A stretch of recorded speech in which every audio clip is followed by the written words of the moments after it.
નમસ્કાર, ન્યૂઝ બુલેટિનમાં આપનું સ્વાગત છે। હું છું પંકજ શર્મા। રાજકોટમાં અગ્નિકાંડમાં એક બાળકની હિંમત કાબિલે દાદ રહી।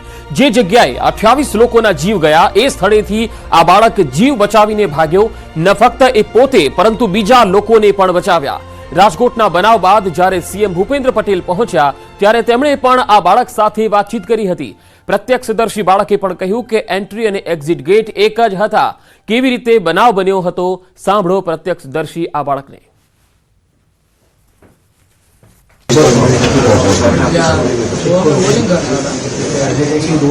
हमारे साथ तो ત્યાં નીચે આગ લાગી હતી તો જે એન્ટ્રી ને એક્ઝિટ નો ફર્સ્ટ ફ્લોર તો આગ નીચે લાગી હતી તો એન્ટ્રી ને એક્ઝિટ ગેટ એક હતો તો ત્યાં ઈ દરવાજો લોક થઈ ગયો ખબર નહીં અને પછી એક્ઝિટ લઈ ગયા તો એમરજન્સી એક્ઝિટ નીચે જ આગ લાગી તો અમે પેક થઈ ગયા હતા તો કોઈ ઓપ્શન નતો ગવર્નમેન્ટમાં જગ્યા હતી ત્યાંથી પતરું પછી મેં પગ મારીને પતરું તોડી નાખ્યું 20-30 જણા હતા એમાં સમથિંગ અમે પેલા પતરું તોડીને જાવ પછી મારો ભાઈ મળ્યો તો મેં એને કીધું કે જમ્પ કરી દે નીચે ફર્સ્ટ ફ્લોર છે પછી એના પછી મેં જમ્પ કરવા પેલા એવું હતું કે મારો શ્વાસ પૂરો થઈ ગયો એટલે આ સ્મોક એટલો હતો ને કે પછી મેં જમ્પ કર્યો પછી થોડાક લોકો આવ્યા છે બાકી ત્યાં રહી ગયા છે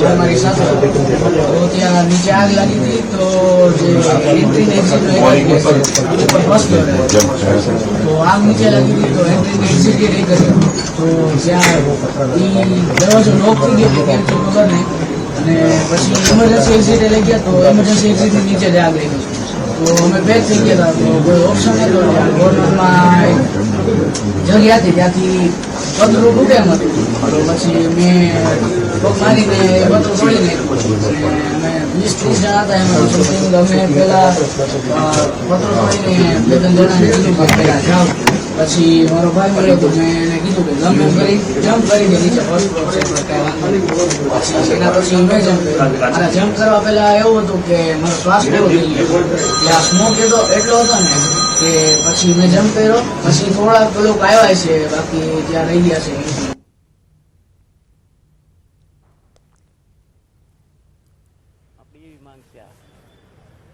કારણ કે આવા નવા તો બનાવ બને જ છે બધા પણ કારણ કે સરકારની મોટા મોટા અધિકારીના લીધેથી આ બધો બનાવ બને છે સમજ્યા એની ભૂલથી નકર આ બને નહીં પહેલા આવો રીતનો તપાસ કર્યો હોય અંદર ચેક કર્યું હોય બધું તો આ વસ્તુ ન બને ફાઈબરના માસડા ખડકીને બધું હળગાવીને બીજાના બાળકોને મારી નાખે એવું બને નહીં અને એને પૂરેપૂરી કાર્યવાહી થવી જોઈએ પૂરેપૂરી સજા મળવી જોઈએ એવી માંગ છે મારી।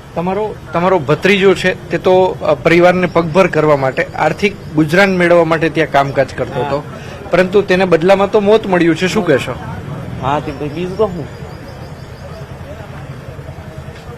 જી તો આ હતા મનસુખભાઈ બગડા અને તેમનો જે ભત્રીજો છે કલ્પેશ બગડા કે જે છેલ્લા 2 વર્ષથી ટીઆરપી ગેમ ઝોનમાં કામકાજ કરતો હતો। ચોક્કસ કલ્પેશ બગડા છે તે ત્યાં રોજીરોટી કમાવા માટે જતો હતો પરંતુ તેને ખબર નહોતી કે સેલેરીની સાથોસાથ તેને મોત પણ મળશે। અંકિત પોપટ, ન્યૂઝ 18 ગુજરાતી, રાજકોટ। તો રાજકોટમાં આ જે મોતનું આ ગેમ ઝોન સાબિત થયું છે તેમાં કુલ 28 લોકો જીવતા ભડથું થઈ ગયા અને અલગ અલગ જે પ્રત્યક્ષદર્શીઓ છે તેઓ હવે સામે આવી રહ્યા છે, કહી રહ્યા છે કે કેવી રીતે આખી આ ઘટના બની હતી। એન્ટ્રી અને એક્ઝિટ ગેટ એક જ હતા અને તેના કારણે એક જ જગ્યાએ ટ્રાફિક આવી ગયો અને જ્યારે આગ લાગી ત્યારે લોકોને બહાર નીકળવું મુશ્કેલ બની ગયું અને લોકો અંદર જ ફસાયેલા રહ્યા અને મોતને ભેટ્યા। હવે આ સમગ્ર મામલે તપાસ તો શરૂ થઈ છે તો બીજી તરફ હાઈકોર્ટની અંદર પણ હવે આ અંગે દલીલો શરૂ થઈ છે। હાઈકોર્ટમાં પણ હવે તત્કાલ સુનાવણી શરૂ થઈ ગઈ છે અને આ મામલામાં હવે હાઈકોર્ટે નિર્દેશ પણ કરી દીધા છે કે જે મનપા છે તેમાં ખાસ નોટિસ આપવામાં આવી છે કારણ કે જે મુદ્દાઓ જે દલીલો કરવામાં આવી છે તે પ્રમાણે સ્પેશિયલ જજની બેન્ચ હાલ બેસી છે। તમામ મુદ્દાઓની તલસ્પર્શ તપાસ કરવા માટેની સૂચના અપાઈ છે। કોઈ વ્યક્તિને નહીં છોડવામાં આવે। એડવોકેટ એસોસિએશનના પ્રમુખ બ્રિજેશ ત્રિવેદી અને એડવોકેટ અમિત પંચાલ દ્વારા દલીલો ચાલી રહી છે। હાઈકોર્ટ એડવોકેટ એસોસિએશનના પ્રમુખ છે તેઓ હાલ દલીલ કરી રહ્યા છે તો જ્યારે સ્પેશિયલ જજ બીરેન વૈષ્ણવ અને દેવેન દેસાઈની આ બેન્ચ છે જ્યાં આ સમગ્ર અગ્નિકાંડ મુદ્દે તાત્કાલિક સુનાવણી કરવામાં આવી રહી છે. ગુજરાત હાઈકોર્ટે રાજ્ય સરકાર અને મહાનગરપાલિકા પાસે ગેમ ઝોનના નિયમો અંગે ખુલાસો માંગ્યો છે. તમામ મુદ્દાઓની તલસ્પર્શી તપાસ કરવાની પણ સૂચના આપી છે. રાજકોટ ગેમ ઝોનમાં 28 લોકોના મોત થયા છે, ત્યારે કોઈ વ્યક્તિને બક્ષવામાં નહીં આવે એવું પણ કોર્ટે અવલોકનમાં ટાંક્યું છે. જો કે આ સુનાવણીમાં કોર્ટે નોટિસ કાઢી છે. રાજકોટમાં બનેલી અતિ ભયાનક અગ્નિકાંડ દુર્ઘટના બાદ સુરતનું વહીવટી તંત્ર સફાળું જાગ્યું છે. રાજકોટ અગ્નિકાંડ બાદ સુરત પાલિકા સંચાલિત CCC સેન્ટર ખાતે તાકીદે બેઠકનું આયોજન થયું છે. આ બેઠકમાં પાલિકા, કોર્પોરેશન, DGVCL અને જિલ્લા કલેક્ટર કચેરીઓની મહત્વની બેઠક થશે, જેમાં શહેરમાં ચોપડે નોંધાયેલા 16 જેટલા ગેમ ઝોનની તપાસ કરાશે. હાલ શહેરના તમામ ગેમ ઝોન બંધ કરી દેવામાં આવેલા છે.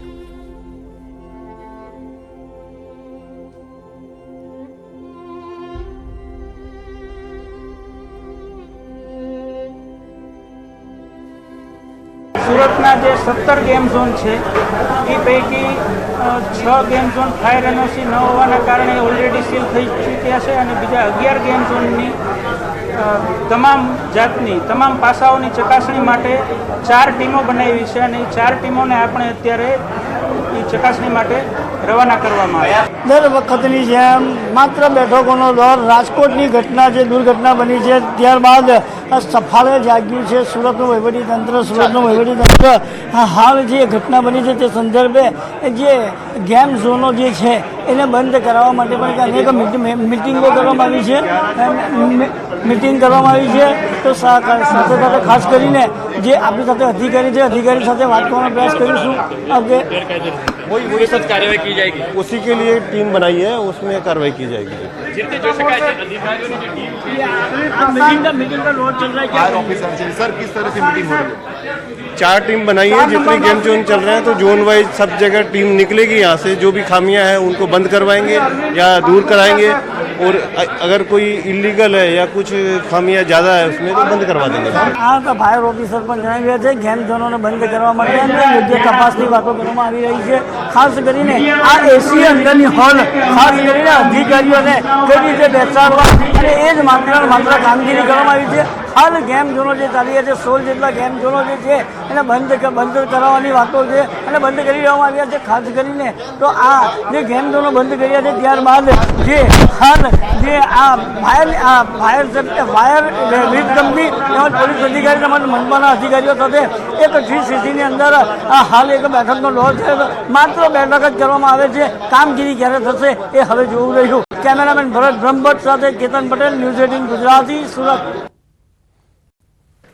તો રાજકોટમાં અગ્નિકાંડ બાદ જામનગર મનપા એક્શનમાં આવ્યું. મનપા કમિશનરના આદેશથી તાત્કાલિક રાજ્ય સરકારના આદેશના પગલે તમામ ગેમ ઝોન બંધ કરવામાં આવ્યા. જામનગરની ભાગોળે આવેલ ઠેબા ચોકડી પાસેના JCR મોલના ગેમ ખાતે પણ કર્મચારીઓએ દોડી જઈ ગેમ ઝોન તાત્કાલિક બંધ કરી દીધું હતું.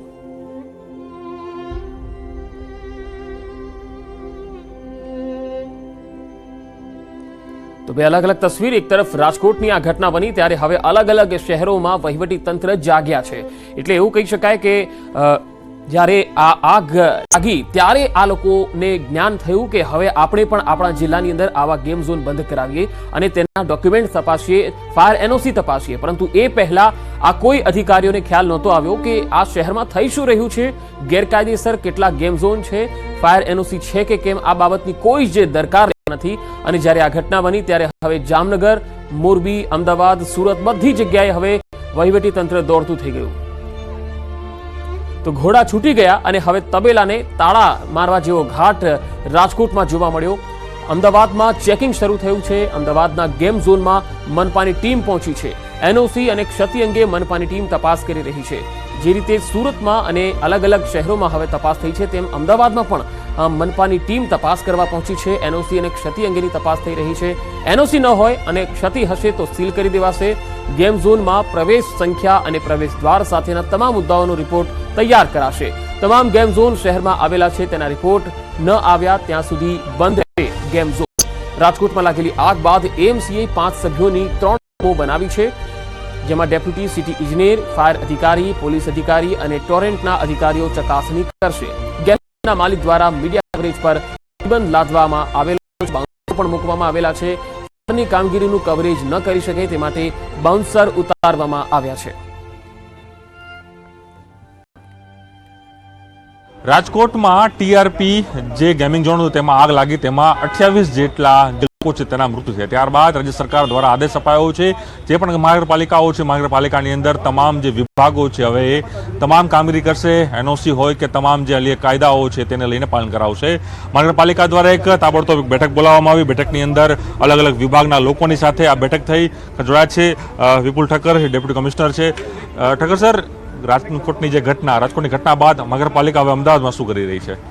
રાજકોટની દુઃખદ ઘટના બાદ અમદાવાદ મહાનગરપાલિકા દ્વારા વિવિધ ટીમોનું ગઠન કરવામાં આવેલું છે અને દરેક ટીમમાં વિવિધ વિભાગોના કર્મચારી અધિકારીઓને જોડવામાં આવેલા છે અને દરેક ટીમને કામગીરી સોંપવામાં આવેલી છે.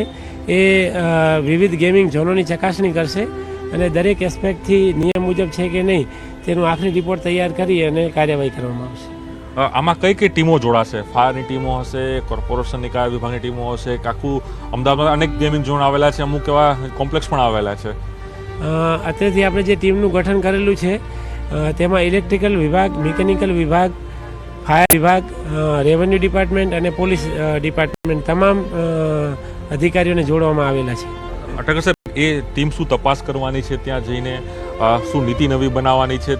તમામ જ્યાં સુધી તપાસ ને ત્યાં સુધી તમામ ઝોન બંધ રાખવાની જવાબદારી રહેશે, જે ગેમિંગ ઝોન હોય કે પછી બીજા અન્ય કોઈ જે હાઈરેસ બિલ્ડિંગ હોય અથવા પછી જે આ બધી જે ગેટ ટુગેધર વધુ લોકો થઈ રહેતા હોય તે જગ્યા?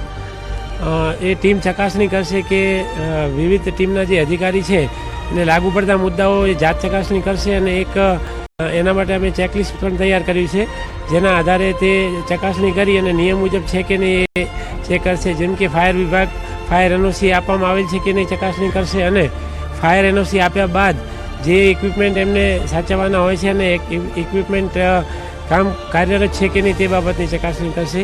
એટલે પોલીસ વિભાગ લાયસન્સ આપે છે તો એ ચકાસણી કરશે કે લાયસન્સ મેળવેલ છે કે કેમ. રેવન્યુ વિભાગ એમને લગતા મુદ્દાઓ બિનખેતી વગેરેની ચકાસણી કરશે. ઇલેક્ટ્રિકલ અને મિકેનિકલ વિભાગ જે ઇન્સ્ટોલેશન થયેલા છે એ ઇન્સ્ટોલેશનની સ્ટ્રેન્થ અને ઇલેક્ટ્રિકલ લોડ વગેરેની ચકાસણી કરશે. તમામ મુદ્દાઓની ચકાસણી કરવામાં આવશે. આ રિપોર્ટ પહેલા દિવસમાં સુપ્રત કરવાનો છે, પછી શું કાર્યવાહી? આ રિપોર્ટ તમામ ગેમિંગ ઝોનનો આજે મોડી રાત સુધી પૂરી કરી આવતીકાલે સુપ્રત કરવામાં આવશે અને જે રિપોર્ટ આવશે એના આધારે આગળની કાર્યવાહી કરવામાં આવશે. એટલે ત્યાં સુધી એ તમામ એકમો, એટલે કયા એકમોમાં ખાસ ચેકિંગ આધાર છે ઠક્કર સાહેબ, અને કયા એકમો ત્યાં સુધી બંધ રહેશે? તમામ ગેમિંગ ઝોન જે મોટા પ્રકારના ગેમિંગ ઝોન છે, વિવિધ મોલોમાં છે, ઇન્ડિવિડ્યુઅલ છે, એ તમામની ચકાસણી કરવામાં આવશે અને જ્યાં સુધી આખરી ઓકે ના આવે ત્યાં સુધી એ તમામને સૂચના છે જે કન્ટિન્યુ રહેશે. ચોક્કસ આ સૌથી મોટી વાત છે, કારણ કે જે પણ ગેમિંગ ઝોન આવેલા છે તમામ ગેમિંગ ઝોન જ્યાં સુધી તપાસણી નહીં થાય, ચકાસણી નહીં, ત્યાં સુધી એ તમામ ગેમિંગ ઝોન બંધ રાખવાનો પણ આદેશ છે. સાથે જ તમામ જગ્યાએ ઇન્ક્વાયરી કરીને અલગ અલગ જે ટીમ બનાવીને અમદાવાદના અલગ અલગ ઝોનની અંદર જે ગેમિંગ ઝોન હોય કે પછી એને મોટા મોટા કોમ્પ્લેક્સ છે તેમાં તપાસ હાથ ધરવામાં આવશે. કેમેરામેન શર્મા સાથે પ્રણવ પટેલ, ન્યૂઝ 18 અમદાવાદ. તો ઘોડા છૂટ્યા બાદ હવે તબેલાને તાળા મારવાનું શરૂ થયું છે. તમે જોઈ શકો છો કે જ્યારે રાજકોટની આ ઘટના બની ત્યારે હવે અમદાવાદ હોય, જામનગર હોય, સુરત હોય કે પછી મોરબી હોય, તમામ જગ્યાઓ પર હવે ગેમ ઝોન બંધ કરાવવામાં આવી રહ્યા છે. રાજકોટ, સુરત, અમદાવાદ અલગ અલગ શહેરોની અંદર જે ગેમ ઝોન આવેલા છે, જ્યાં વેકેશન દરમિયાન મોટી સંખ્યામાં બાળકો, યુવાઓનું ગેધરિંગ હોય છે, ત્યાં જતા હોય છે યુવાઓ, તો આવા જગ્યાઓ પર હવે ફાયર એનઓસીની ચકાસણી થશે અને એક્ઝિટ અને એન્ટ્રી ગેટ કયા પ્રકારે છે તેનો એક રિપોર્ટ પણ તૈયાર થશે. પરમિશનને લઈને અને લાયસન્સને લઈને પણ તપાસ કરવામાં આવશે. એટલું જ નહીં, અમદાવાદમાં તો 3 ટીમો બનાવી છે, જેમાં દરેક 5 સભ્યો હશે, અલગ અલગ વિભાગના સભ્યો હશે. એ જ પ્રકારે સુરતમાં પણ ફાયરના કર્મચારીઓની જે બેઠક છે એ થઈ છે, જેમાં ગેમ ઝોનમાં તપાસ કરવાનું નક્કી થયું છે. સુરતભરમાં જ્યાં પણ ગેમ ઝોન આવેલા છે એ તમામ જગ્યાએ રૂબરૂ સ્થળ વિઝિટ કરી અને તમામ પાસાઓની ચકાસણી કરવાની રહેશે. ત્યારબાદ જ કોઈ પણ ગેમ ઝોન ખુલ્લું રાખી શકાશે. જ્યાં સુધી સૂચના ન મળે ત્યાં સુધી કોઈ ગેમ ઝોન હાલ ખોલી શકાશે નહીં. રાજ્યભરમાં આ જે ગેમ ઝોન આવેલા છે તે બંધ કરી દેવાયા છે. અમદાવાદમાં પણ 3 ટીમો બની ગઈ છે અને અલગ અલગ જગ્યાઓ પર તપાસ આરંભી દેવાઈ છે.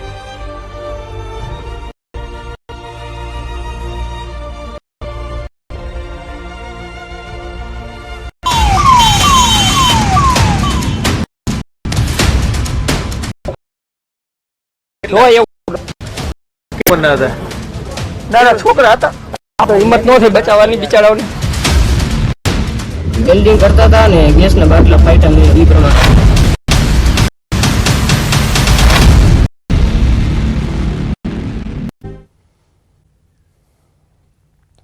તો રાજકોટમાં જે ગેમ ઝોનની ઘટના બની અને આ આગકાંડમાં કુલ 28 લોકો મૃત્યુ પામ્યા છે, ત્યારે આ પ્રત્યક્ષ દ્રશ્યોનું જે નિવેદન આવ્યું છે તે પ્રમાણે આ ટીઆરપી ગેમ ઝોનમાં એન્ટ્રી અને એક્ઝિટ આ બંને એક જ જગ્યાએ હતા, એક જ ગેટ હતો અને તેના કારણે આ જે હોનારત છે એ વધુ જે છે એ મોટી બની, કારણ કે એમાં મોટી સંખ્યામાં લોકો હતા અને બહાર નીકળવું લોકો માટે મુશ્કેલ બન્યું હતું અને આગ લાગી એટલી વિકરાળ બની ગઈ અને ખૂબ ઝડપથી ફેલાઈ ગઈ કે લોકો અંદર જ ફસાયેલા રહ્યા. એક જ પ્રવેશ અને નિકાસનો દ્વાર હતો. ટીઆરપી જે ગેમ ઝોન છે તેમના સંચાલકોની એક બાદ એક ગંભીર બેદરકારીઓ સામે આવી રહી છે, જેમાં એક સૌથી મહત્વનો વિડીયો સામે આવ્યો છે. આ વિડીયોમાં આ જે છે આગલે દિવસે એટલે કે પરમ દિવસ રાત્રે 1 વાગ્યાની સમયે એક ઘટના બની હતી, આગની નાની અમથી ઘટના બની હતી. જોકે ત્યારબાદ આગને ઓલવી દેવામાં આવી હતી ને ત્યારે કોઈ નક્કર પુરાવા નહોતા, નક્કર કાર્યવાહી કરવામાં નહોતી આવી, જેમના કારણે બીજે દિવસે એક મોટી ઘટના બની ગઈ. હાલ જો બીજી તરફ વાત કરવામાં આવે તો હાલ જે રીતના સૌથી બીજી મોટી બેદરકારી છે આ ટીઆરપી ઝોનનો એન્ટ્રી ગેટ, માત્ર એન્ટ્રી ગેટ એક જ હતો, એન્ટ્રી અને એક્ઝિટ અહીંથી જ થતું હતું. આટલી નાની અમથી જગ્યામાંથી લોકો બહાર નીકળતા હતા. ચોક્કસથી કહી શકાય કે આ કેટલી ગંભીર બાબત કહી શકાય. બીજી તરફ વાત કરવામાં આવે તો અત્યારે હાલ અહીંયા જે છે રાજકોટ મહાનગરપાલિકાના જે અલગ અલગ મશીન છે તેમના દ્વારા કાટમાળ દૂર કરવાનો જે છે કામગીરી હાથ ધરવામાં આવી રહી છે. બીજી તરફ જે છે રાજકોટ મહાનગરપાલિકા દ્વારા એમની જે ટીમ છે તેમના દ્વારા પણ કામગીરી કરાઈ રહી છે. હાલ રાજકોટ કહી શકાય કે ટીઆરપી ગેમ ઝોનની એક બાદ એક ગંભીર બેદરકારી સામે આવી રહી છે. આ અનેક કાટમાળ છે. અત્યારે જે છે હું આપને દ્રશ્ય બતાવવા માંગીશ કે આ જે બધી વસ્તુ છે અત્યારે ખેડાણ મેદાન થઈ ગઈ છે. આ ખૂબ જ આ જે બધી ફાઇબર સહિતની જે અલગ અલગ જે સ્ટ્રક્ચર હતું તે બળીને ખાક થઈ ગયું હતું. આ જગ્યાએ કોઈ નક્કર સિમેન્ટની કોઈ બિલ્ડિંગ નહોતી. કહી શકાય કે માત્ર પતરાના જે છે સ્ટ્રક્ચર ઉપર 3 માળની આ જે છે બિલ્ડિંગ ઊભી હતી. 3 માળનું આ સ્ટ્રક્ચર ઊભું હતું. અત્યારે અહીંયા જેસીબી મશીનની મદદથી આ સ્ટ્રક્ચરને દૂર કરવામાં આવી રહ્યું છે. ખાસ કરીને જે છે આપ દ્રશ્યોમાં પણ જોઈ શકો છો, સૌથી મોટી બાબત એ સામે આવી છે કે અહીંયા ફાયર એનઓસી નહોતી. ફાયર એનઓસી નહોતી તો એમની જાણ મહાનગરપાલિકાને પણ નહોતી. 3 વર્ષ સુધી અહીંયા આ જે છે ટીઆરપી ગેમ ઝોન ધમધમતો હતું. ફાયર સેફટીના પૂરતા સાધનો પણ નહોતા. અત્યારે અહીંયા જે છે સમગ્ર કાટમાળ તે આપ દ્રશ્યોમાં પણ જોઈ શકો છો કે જે રીતના અહીંયા એક બાદ એક જે સામે આવી રહ્યા છે. ખાસ કરીને અલગ અલગ જે વસ્તુઓ છે, અલગ અલગ આ જે ઇલેક્ટ્રિકની વસ્તુ છે તે પણ આપણે બતાવવાનો પ્રયાસ કરીશ. ખાસ કરીને જે આ ઇલેક્ટ્રિકની જે આ મોટર છે તે પણ ક્યાંક ને ક્યાંક બળીને ખાક થઈ ગઈ છે. શોર્ટ સર્કિટ થયું હોય તેવી પણ શક્યતા છે. ખાસ કરીને આ ગેમ ઝોનમાં જે છે આ ઇન્સ્ટ્રુમેન્ટ વપરાતું હતું, પરંતુ તે અત્યારે ક્યાંક જે છે અત્યારે ભંગાર બની ગયું છે. એક કહી શકાય કે ખૂબ જ દયનીય સ્થિતિમાં છે. આ ગઈકાલે આ જ જગ્યાએ જે છે લોકો આનંદ કરતા હતા. લોકો આ જ સમયે અહીંયા સવારમાં પહોંચ્યા હતા. પોતાના બાળકો પણ પહોંચ્યા હતા. એવું મનમાં હતું કે તેઓ દિવસભર આનંદ કરશે અને રાત્રે ઘરે પહોંચશે, પરંતુ એમને ખ્યાલ નહોતો કે બપોર થતાની સાથે જ તેની જિંદગી સાથે પણ રમત રમાઈ ગયા છે. અહીંયા જે છે આ કહી શકાય કે સંચાલકો છે તે તેમની જિંદગી સાથે રમત રમી રહ્યા છે. થોડા પૈસા કમાવાની લાલચમાં તેઓ જે છે અત્યારે તેમની જિંદગી જે છે તેઓ જીવન સાથે જિંદગી સાથે રમત રમી રહ્યા છે. ત્યારે હાલ રાજકોટના જે છે જે જગ્યાએ આગની ઘટના બની હતી ત્યાંના દ્રશ્યો છે. અત્યારે અહીંયા જે છે અત્યારે સમગ્ર બળીને ખાક થઈ ગયું છે. ટીઆરપી ગેમ ઝોન નહોતું થઈ ગયું છે. 3 માળની જે સ્ટ્રક્ચર હતું તે અત્યારે રાખ બની ગયું છે. તો સાથે જ અનેક જિંદગીઓ છે તે પણ રાખમાં મળી ગઈ છે. અનેક બાળકો છે તેઓના પણ મૃત્યુ થઈ ચૂક્યા છે. 10 જેટલા બાળકોના મૃત્યુ થઈ ચૂક્યા છે. એ પણ એક જે છે સંચાલકોની બેદરકારીના કારણે એક દિવસ પહેલાં આગનો બનાવ બને છે. એ સમયે જો સાવચેતી લઈ અને જો નક્કર કાર્યવાહી કરવામાં આવી હોત તો ચોક્કસથી બીજે દિવસે આ ઘટના ન બની હોત. આજે 28 લોકોએ જે જીવ ગુમાવ્યા છે, અનેક લોકોએ પોતાના વાલ સોયા, સંતાનો ખોયા છે, અનેક જે છે લોકોએ પોતાના ઘરનો આધારસ્તંભ કે જે અહીંયા નોકરી કરતા હતા, જેઓ પોતાનું ગુજરાન ચલાવતા હતા, આ જે અહીંયા જે ટીઆરપી ગેમ ઝોન તેમને પોતાનો એક આધારસ્તંભ ગુમાવવો ન પડ્યો હોત. અત્યારે જે છે તમામ આ સ્ટ્રક્ચર છે તેમને જેસીબી મશીનની મદદથી અહીંથી દૂર કરવામાં આવી રહ્યું છે. હાલ આ જે રીતના રાજકોટ મહાનગરપાલિકાના અલગ અલગ 6 જેટલા જેસીબી મશીનો દ્વારા અત્યારે અહીંયા કામગીરી કરવામાં આવી રહી છે. આપ દ્રશ્યો તો રાજકોટ અગ્નિકાંડનો મુદ્દો હાઈકોર્ટમાં પહોંચ્યો છે. હાઈકોર્ટની વિશેષ ખંડપીઠ સમક્ષ સુનાવણી ચાલી રહી છે. હાઈકોર્ટે નોંધ્યું છે આ માનવસર્જિત દુર્ઘટના અમદાવાદમાં Sindhu Bhavan road, Sardar Patel ring road અને એસજી હાઈવે પર બનેલા ગેમિંગ ઝોન પબ્લિક સેફટી માટે ખતરારૂપ છે. નિર્દોષ બાળકોના જીવ ગુમાવ્યા. કોર્ટે લીધી છે નોંધ. કોર્ટે આ મામલાનું સ્વયં સંજ્ઞાન લઈને સુઓ મોટો પિટિશન દાખલ કરી છે. હાઈકોર્ટે અમદાવાદ, વડોદરા, સુરત અને રાજકોટ સહિતના કોર્પોરેશન પાસે ખુલાસો માંગ્યો છે. વધુ માહિતી સાથે સંવાદદાતા મૌલિક મારી સાથે જોડાયા છે. મૌલિક, હાઈકોર્ટમાં આજે જે સુનાવણી ચાલી રહી છે તેમાં હાઈકોર્ટે શું કહ્યું છે? પંકજ, બિલકુલ વિશેષ ખંડપીઠ જે છે આજે રવિવારના દિવસે પણ રાજકોટ અગ્નિકાંડ મામલે હાઈકોર્ટમાં સુનાવણી હાથ ધરવામાં આવી હતી. ડબલ બેન્ચની સમક્ષ જસ્ટિસની સમક્ષ આજે સુનાવણી છે હાથ ધરવામાં આવી હતી. મહત્વનું છે કે કોર્ટે તમામ સુનાવણી દરમિયાન એવું નોંધ્યું હતું કે આ માનવસર્જિત ઇતિહાસ છે અને અમદાવાદમાં અલગ અલગ જગ્યાએ જેમ કે સિંધુ ભવન રોડ છે, સરદાર પટેલ રિંગ રોડ સહિત એસજી હાઈવે અને સહિત તમામ જગ્યાએ બનેલા ગેમિંગ ઝોન છે તે પબ્લિક સેફટી માટે ક્યાંક ને ક્યાંક ખતરારૂપ માની શકાય છે. આવા પ્રકારના ગેમિંગ ઝોન બનાવવા કે ચલાવવા ઉપર યોગ્ય કાર્યવાહી ચોક્કસથી થવી જોઈએ અને ક્યાંક ને ક્યાંક કોર્ટના ધ્યાનમાં એ પણ આવ્યું છે કે તમામ જગ્યાએ ગેમિંગ ઝોનમાં કોઈ પણ પ્રકારની ફાયર સેફટી જે છે હોતી અને ક્યાંક જે હોય છે તો અધૂરી હોય છે. આ તમામ બાબતે ક્યાંક ને નિર્દોષ બાળકો જે છે તે લોકોએ જીવ ગુમાવવા પડ્યા. રાજકોટે જે બનાવ બન્યો તેની પણ હાઈકોર્ટે ગંભીરતાપૂર્વક નોંધ લીધી હતી અને આખા મામલાને સંજ્ઞાન રૂપે લઈ અને સુઓ મોટો પિટિશન જે છે તે હાઈકોર્ટે દાખલ કરી છે. આગામી સમયમાં અમદાવાદ, બરોડા, સુરત અને રાજકોટ સહિત ચારેય કોર્પોરેશન પાસે તમામ રિપોર્ટ છે તે રિપોર્ટ મંગાવવામાં આવે છે અને આવા પ્રકારના ગેમિંગ ઝોન જે છે તેની પરવાનગી કોર્પોરેશન કેવી રીતે આપે છે